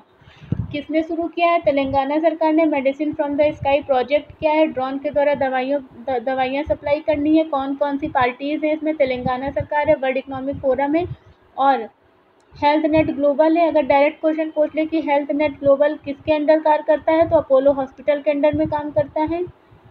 ठीक है गाइज, अब जब हम लोग ड्रोन का कोई टॉपिक पढ़ेंगे, ये आपका उसमें साइंस टेक में आता है, और जब हम लोग ड्रोन का टॉपिक लेंगे तो ड्रोन क्या है, किस लिए काम करता है, डीसीए क्या है, ministry of home ministry permission कैसे देती है, हैजार्ड आइडेंटिफिकेशन रिस्क क्या होते हैं, ये सब हम लोग वहाँ पे डिस्कस करेंगे। लेकिन जो पीटी के पॉइंट ऑफ व्यू से इम्पॉर्टेंट है वो ये है। और जो भी टॉपिक आप लोगों को लगता है इम्पॉर्टेंट, उसको अगर करंट में आप लोग पढ़ना चाहते हैं तो मुझे कमेंट में कमेंट में आप लोग बता सकते हैं। ठीक, इसका बेनिफिट क्या है क्या नहीं है। ड्रोन एक अलग टॉपिक है तो उस पर हम लोग बाद में बात करेंगे। अब हम लोग आते हैं मॉडल इंश्योरेंस विलेज पे। तो मॉडल इंश्योरेंस विलेज क्या है, एरिडा एक हमारे वहाँ संस्था है, insurance regulatory and development authority of India. ये क्या करती है, हमारे वहाँ जितने भी एलआईसी के ऑफिस हैं, संस्थाएं हैं, जो भी हैं, ये उन सब पे क्या करती है, नज़र रखती है। तो एरिडा क्या है? Insurance regulation and development authority of India. इसने क्या किया है? इसने कहा है कि कंपनियों को, इंश्योरेंस कंपनीज को, जो इंश्योरेंस कंपनीज अभी क्या कर रही है, पॉलिसीज दे रही हैं गाड़ियाँ खरीदने के लिए, घर खरीदने के लिए, लेकिन ये जो पॉलिसीज हैं ये गाँवों के इन्वायरमेंट के अकॉर्डिंग तो काम नहीं आएंगी, क्योंकि वहाँ पर तो एग्रीकल्चर के लिए प्रॉब्लम आती है, वहाँ पे इरिगेशन का प्रॉब्लम है, वहाँ पे फर्टिलाइज़र सीड्स के लिए पैसा चाहिए होता है, मशीनरी के लिए पैसा चाहिए होता है। तो इंश्योरेंस कंपनीज को ये उसने बताया है कि आप लोग एक ऐसा प्लान तैयार करिए जो गाँवों में ऐसा इंश्योरेंस दे सके जिससे वो अपने वहाँ क्या कर सके, डेवलपमेंट कर सके, उनको जो है बेनिफिट हो सके, उनको ईजिली इंश्योरेंस मिल सके। किसका, क्योंकि अभी तो जो गवर्नमेंट इंश्योरेंस देती है या बैंकों के द्वारा जो फैसिलिटी दी जाती है बस वही है। इनके पास इस तरह का कोई इंश्योरेंस नहीं है जो LIC कंपनियां देती हैं। जैसे कि हमारे वहाँ एक पॉलिसी है लाइफ इंश्योरेंस की, रूरल पोस्टल लाइफ इंश्योरेंस की, ठीक है। तो इसमें क्या है कि जीवन बीमा करवाया जाता है। किसका करवाया जाता है? गांव वालों का करवाया जाता है। लेकिन ये काम अभी कौन कर रहा है? ये वहाँ पे काम अभी खाली कर रहे हैं पोस्ट ऑफिस, ठीक। वहाँ पर अभी कोई इंश्योरेंस कंपनी नहीं है, जैसे LIC वगैरह है हमारे वहाँ, वैसी कंपनियाँ नहीं हैं या वैसी संस्थाएं नहीं हैं। तो ये जो है एरिडा ने कहा है कि आप लोग गांव के लिए एक ऐसा मॉडल बनाइए जिससे उनको अच्छे से क्या दिया जा सके, इंश्योरेंस दिया जा सके, रिस्क मेजरमेंट के लिए, रिस्क असेसमेंट के लिए, ठीक है गाइस। तो एरिडा का अगर फुल फॉर्म पूछ ले क्या है, तो insurance regulatory and development authority of India. किस लिए काम करती है ये संस्था? तो ये क्या है, LIC जितनी है एजेंसीज उनको रेगुलेट कर रही होती है। इसने कहा क्या है, मॉडल इंश्योरेंस विलेजेस बनाने को कहा है। इंडियन एयर बुक में एक टॉपिक है आपका भी, आप लोगों को बताया था इंडियन एयर बुक पढ़ने के लिए, कम्युनिकेशन एंड इंफॉर्मेशन टेक्नोलॉजी, ठीक है, संचार और सूचना तकनीकी। क्या है? Communication and information technology. ये क्या करती है? रूरल पोस्टल लाइफ इंश्योरेंस करवाती है, गाँवों में सस्ते प्रीमियम देती है। और ये इनको किसके द्वारा दिया जा रहा है? अभी क्या, डाक ऑफिस के द्वारा दिया जा रहा है। तो ये टॉपिक अगर हो सके तो वहाँ से आप लोग पढ़ लीजिएगा। बताते चल रहे हैं, जो इम्पोर्टेंट है क्वेश्चन वहीं से आने हैं, उसके बाहर नहीं जाने हैं, बिलीव मी। दुनिया भर की बुक्स पढ़ेंगे, स्टैंडर्ड बुक्स पढ़ेंगे, न्यूज़पेपर पढ़ेंगे, दुनिया भर की मैगजीन पढ़ेंगे, कुछ नहीं होगा। सेलेक्टेड चीज़ें पढ़िए और उसी को कई बार पढ़िए। अब आगे बढ़ते हैं हम लोग national programme for organic production की बात करते हैं कि ऑर्गेनिक प्रोडक्शन क्या है। तो एपीडा है हमारे वहाँ जो 1985 में बनी थी।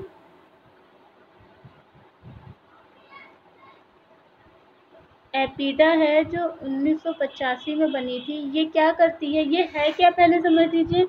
ये मिनिस्ट्री ऑफ कॉमर्स के अंदर काम करती है, मिनिस्ट्री ऑफ कॉमर्स के अंदर ये काम कर रही है, ठीक है।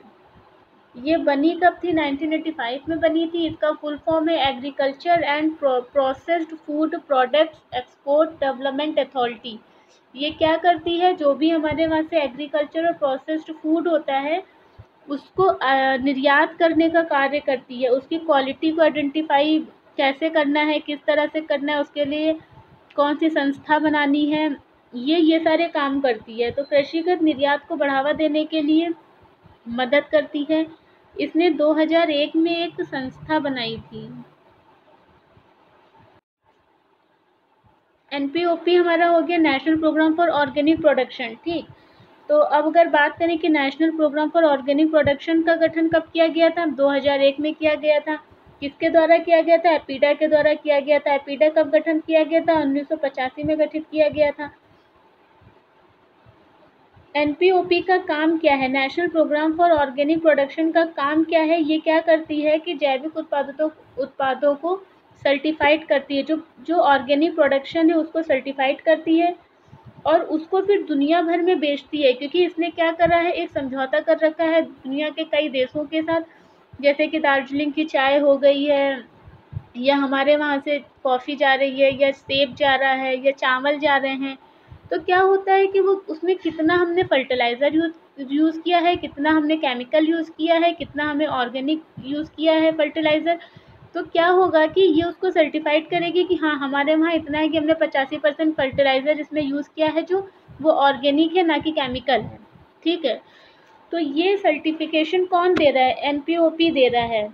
और जब हम लोग दूसरे देशों में जाकर बेचते हैं, तो दूसरे देश इस चीज़ को मानते हैं कि हाँ ये संस्था जो है अच्छा काम कर रही है और सर्टिफाइड है, इसलिए हमें इसको क्रॉस चेक करने की ज़रूरत नहीं है। तो वो प्रोडक्ट वहाँ पे क्रॉस चेक नहीं किया जाता है। अच्छा, ऑर्गेनिक का एक मतलब और होता है कि ऑर्गेनिक का मतलब ये नहीं होता है कि टोटली केमिकल फ्री प्रोडक्ट, ऐसा नहीं होता है। ऑर्गेनिक का मतलब होता है, ऑर्गेनिक का अगर डिफाइन करेंगे तो इसमें 85%, 80 से 85% जो है हमारा ऑर्गेनिक फर्टिलाइज़र यूज़ होता है, और 15%, ठीक है, 15 से 20% हमारा क्या यूज़ हो रहा है इसमें? केमिकल फर्टिलाइज़र यूज़ होता है।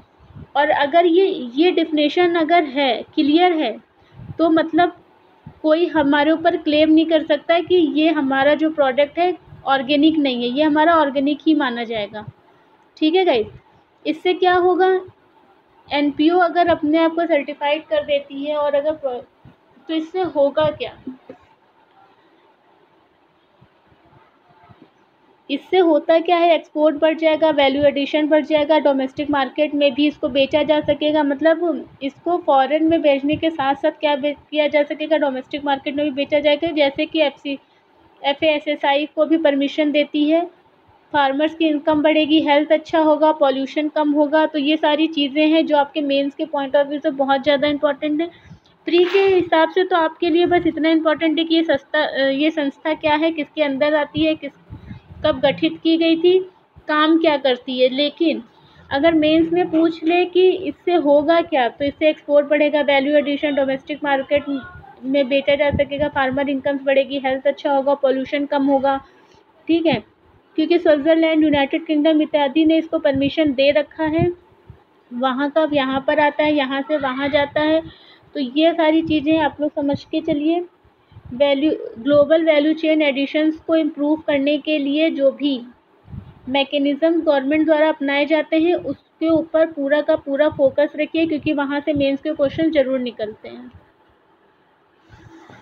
अब हम लोग अगर स्टेट डिजास्टर रिस्पांस फंड की बात करें, तो ये राज्य आपदा विमोचन कोष जो है, स्टेट डिजास्टर रिस्पांस फंड, ठीक है गाइस, ये जो फंड है आपका, इसमें जो 75% पैसा आता है, बस यही इम्पोर्टेंट है, ये केंद्र सरकार से आता है।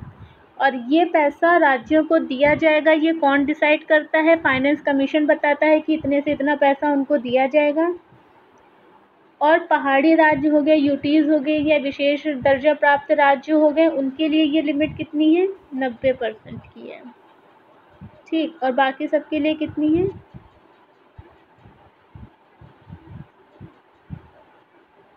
ठीक है गाइस, 75% की है। ये आपका जो है पीटी में क्वेश्चन पूछा जा सकता है कि इसमें जो है स्टेट डिजास्टर रिस्पांस फंड में जो 100% पैसा केंद्र सरकार का है, नहीं, 75% है।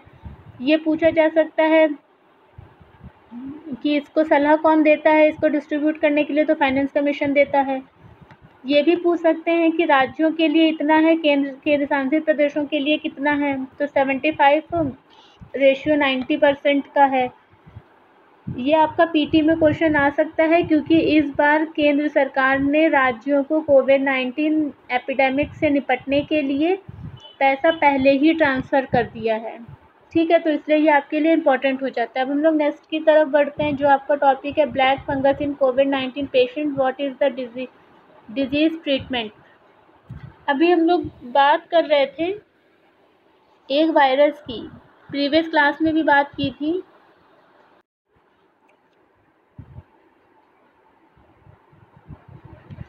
ये जो ब्लैक फंगस है, ये आपका जो है अभी कम्युनिकेबल डिजीज़ है। ठीक है, ये कम्युनिकेबल वायरस है जो आपका हवा से फैल रहा है। ये बॉडी के जिस पार्ट को इफेक्टेड करता है, जैसे आपकी आई हो गई, नोज हो गया, माउथ हो गया, ठीक है, उसको काट के निकालना पड़ रहा है, मतलब उसको वहाँ से हटाना पड़ रहा है। ये हवा से हो रहा है और इसका ट्रीटमेंट जो है, ट्रीटमेंट यही है कि बॉडी में ये जहाँ हो रहा है वहाँ से बॉडी पार्ट को हटाना पड़ रहा है। माना जा रहा है कि ये आँखों से बहुत तेज़ी से फैल रहा है। अच्छा, ये बहुत ज़्यादा मतलब उन लोगों के लिए तो रिस्की नहीं है जिनकी इम्यूनिटी सिस्टम अच्छा है, लेकिन जो पहले कोविड-19 से इफ़ेक्टेड हो चुके हैं या जिनके पहले ही कोई डिज़ीज़ है जैसे डायबिटीज़, शुगर, इस तरह का, अगर ये उनको इफ़ेक्टेड कर रहा है तो उनके लिए बहुत ही ज़्यादा प्रॉब्लम खड़ी कर रहा है। अपर जॉ जो है आपका, आई हो गई आपकी, नोज़ हो गई, ये सब क्या है, यहाँ से ये इंटर कर रहा है। इसका जो ब्लैक फंगस का जो नाम है वो देख लीजिए, ब्लैक फंगस तो है ही है।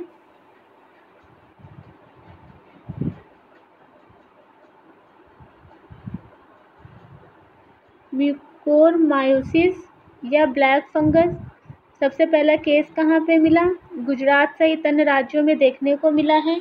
कोविड-19 से जो ठीक हो रहे हैं उनमें ये पाया जा रहा है। ठीक है गाइस, अब सेकंड क्वेश्चन है हमारा आइडेंटिफाइंग बैकवर्ड क्लासेस।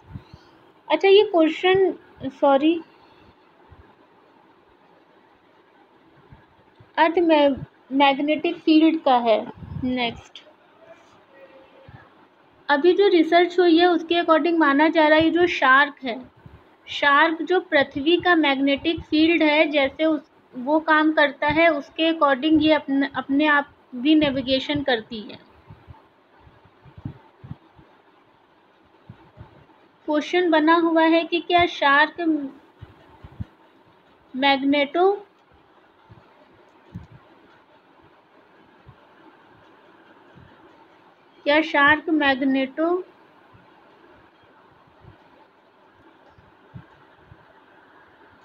रिसेप्शन है कि नहीं है, होती है या नहीं होती है, ये क्वेश्चन चल रहा है। माना जा रहा है कि शार्क अपने नेविगेशन में जब ज़्यादा दूर तक निकल जाती हैं तो वो जो पृथ्वी का चुंबकीय तत्व तरंग है, पृथ्वी की जो चुंबकीय तरंगे हैं उसके अकॉर्डिंग क्या करने लगती है, कार्य करने लगती है।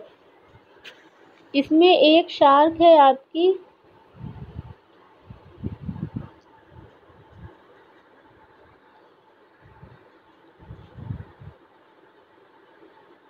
बोनिथोइडल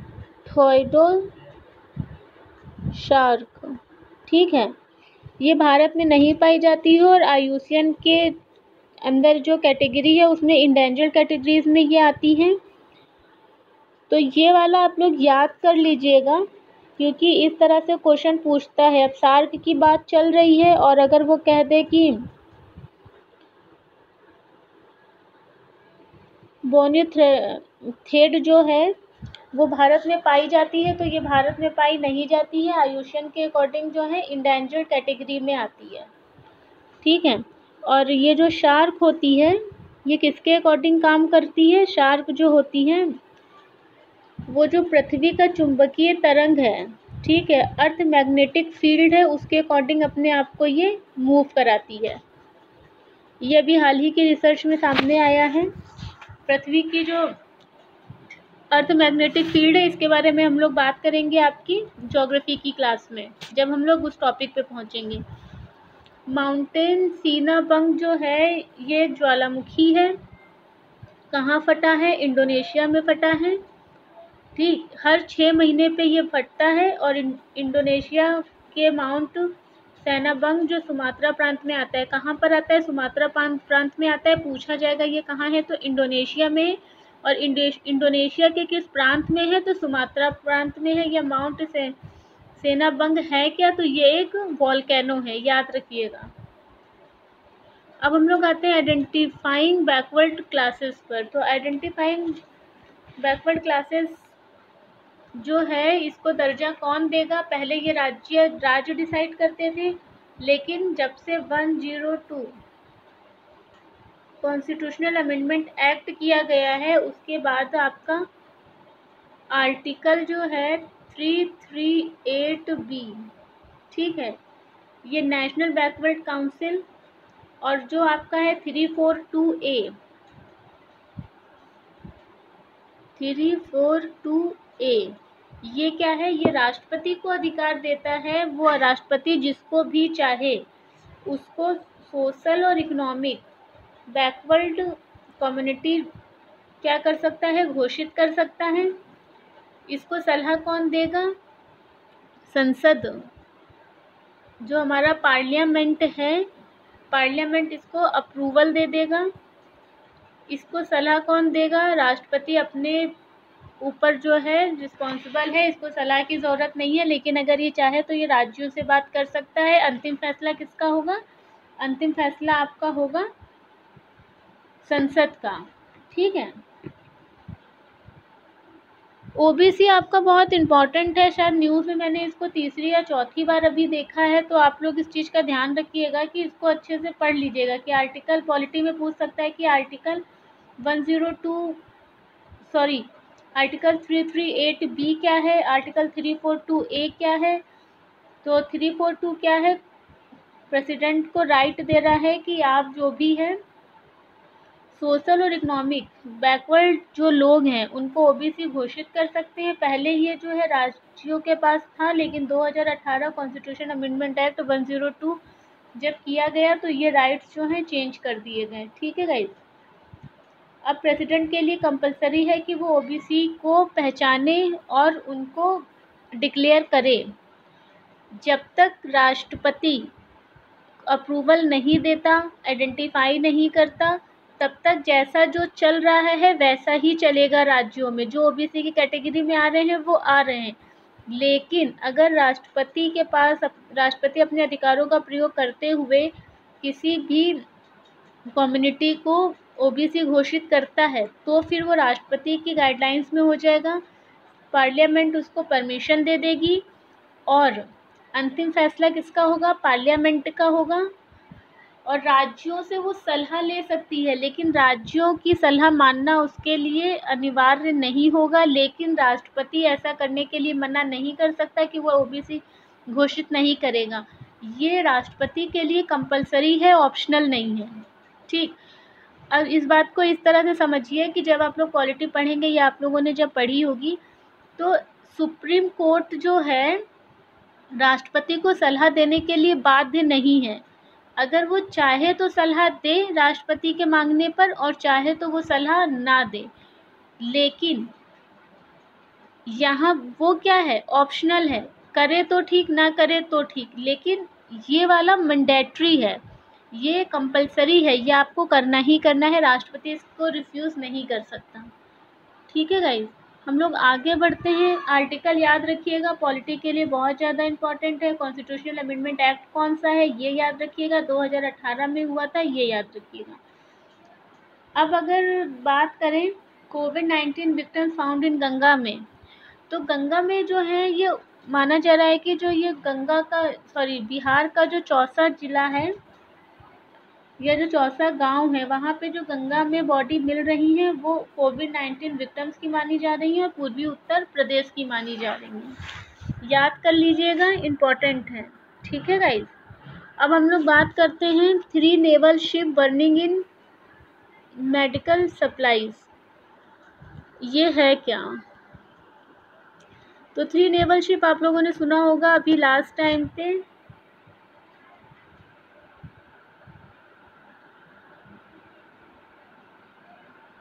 समुद्र सेतु 1 चल रहा था। ठीक है, समुद्र सेतु 1 क्या है? अब हमारे वहाँ एक दूसरा चल रहा है समुद्र सेतु 2। तो समुद्र सेतु 2 क्या है? दोनों में डिफरेंस समझ लीजिए कि समुद्र सेतु 1 में जो भी विदेश में लोग फंसे हुए थे, हमारी नेवी के द्वारा विदेशों से, जैसे मेडागास्कर है, अफ्रीका है, सुमात्रा है, जावा है, यहाँ सब से, फिलीपींस है, यहाँ सबसे क्या किया जा रहा था? जो फंसे हुए थे कोविड-19 के दौरान उनको लाने का प्रयास किया जा रहा था। वहीं जो ये है सेकंड वाला समुद्र सेतु सेकंड, ये क्या कर रहा है? ये दवाइयाँ और अन्य मेडिसिन जैसी जो चीज़ें हैं, मेडिकल की चीज़ें हैं, उनको लाने का प्रयास कर रहा है। ठीक है गाइस। क्या कर रहा है, इसमें दवाइयाँ लाई जा रही हैं, ऑक्सीजन लाया जा रहा है, वेंटिलेटर है, मास्क है, सैनिटाइज़र है, इस तरह की चीज़ें जो है मेडिकल से रिलेटेड उनको लाया जा रहा है, क्योंकि सरकार के द्वारा जो विदेशों से हेल्प ली जा रही है, वहाँ से जैसे कि कतर हो गया, वहाँ से ऑक्सीजन मंगाई जा रही है या सऊदी से मंगाई जा रही है, तो ये समुद्र सेतु सेकंड क्या कर रहा है, वहाँ से सामान को लाने में हमारी मदद कर रहा है। अब अगर हम बात करें, India variant is for global concern, WHO के अकॉर्डिंग जो ये कहा गया है, पहली चीज़ तो WHO ने क्या किया है, एक फंड बनाने की बात कही है, टू गेदर फॉर इंडिया। याद रखिएगा, बहुत ही ज़्यादा इम्पॉर्टेंट है टुगेदर फॉर इंडिया। ये जो टुगेदर फॉर इंडिया है, इसमें WHO ने विश्व के अन्य देशों से कहा है कि आप इसमें फंड दीजिए। क्यों दीजिए? क्योंकि भारत को अभी ज़रूरत है। तो भारत की हेल्प करने के लिए WHO ने एक ग्लोबल कंसर्न किया है। ठीक है गाइस, तो ये याद रखिएगा कि टुगेदर फॉर इंडिया है क्या। टुगेदर फॉर इंडिया जो है WHO द्वारा बनाया गया फंड है, जो किस काम आएगा, भारत के अंदर कोविड-19 पेशेंट्स में को इम्प्रूवमेंट में काम आएगा, उनको दवाइयाँ, सैनिटाइज़र, मास्क ये सब देने में काम आएगा। ठीक है गाइस, एक ये वायरस है, इसके बारे में हम लोगों ने प्रीवियस क्लास में बात भी किया था।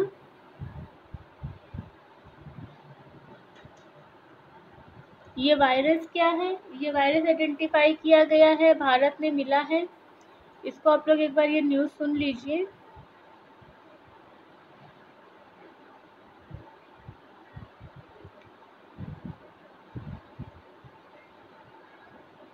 The World Health Organization said on Monday that the B1617 variant first identified in India last year was being classified as a variant of global concern. ये जो फर्स्ट टाइम जो लास्ट ईयर था, अक्टूबर या नवंबर के टाइम पर ये देखा गया था, हम लोगों ने पीछे डिस्कस भी किया था इसको। We classifying it has variants of concern at a global level. अब ये ग्लोबल लेवल पर भी देखा जा रहा है। WHO टेक्निकल लीड ऑन कोविड-19 told be briefing there is some available information to suggest increase transmissibility. ठीक है, तो ये एक ऐसा वायरस है, अगर ये इसमें बस इतना ही इम्पोर्टेंट है कि अगर ये डायरेक्ट नंबर दे दे और पूछ ले कि ये क्या है, तो ये क्या है, एक ये वेरिएंट है। ठीक है गाइस, आज की क्लास हम लोग यहीं पे रोकेंगे। आई होप कि आप लोगों को क्लास पसंद आए, आप लोगों के कुछ डाउट्स हो वो क्लियर हो। धीरे धीरे हम लोग अपनी क्लास में डाउट्स को क्लियर करते चलेंगे। हमारे पास जूम क्लास में टाइम बहुत कम होता है, इसलिए आप लोगों के जो भी क्वेरी होती है वो आप लोग कमेंट बॉक्स में ही डाल दिया करिए, मैसेज में डाल दिया करिए। ठीक है गाइस, और करंट पढ़ने का यही तरीका है, बेस्ट तरीका है। हेडलाइंस आप लोगों को मिल रही है, डिस्क्रिप्शंस आप लोगों को मिल रहा है। PDF की डिमांड करने से बेहतर है कि आप लोग न्यूज़पेपर खुद पढ़ें, और जब आपको कोई इंपॉर्टेंट चीज़ें पता चल जाए तो उसको वहाँ से लिख लें। ठीक है गाइस, उसके बाद भी अगर कोई प्रॉब्लम आती है तो फिर आप लोग डिस्कशन कर सकते हैं। Okay, thank you, bye, take care.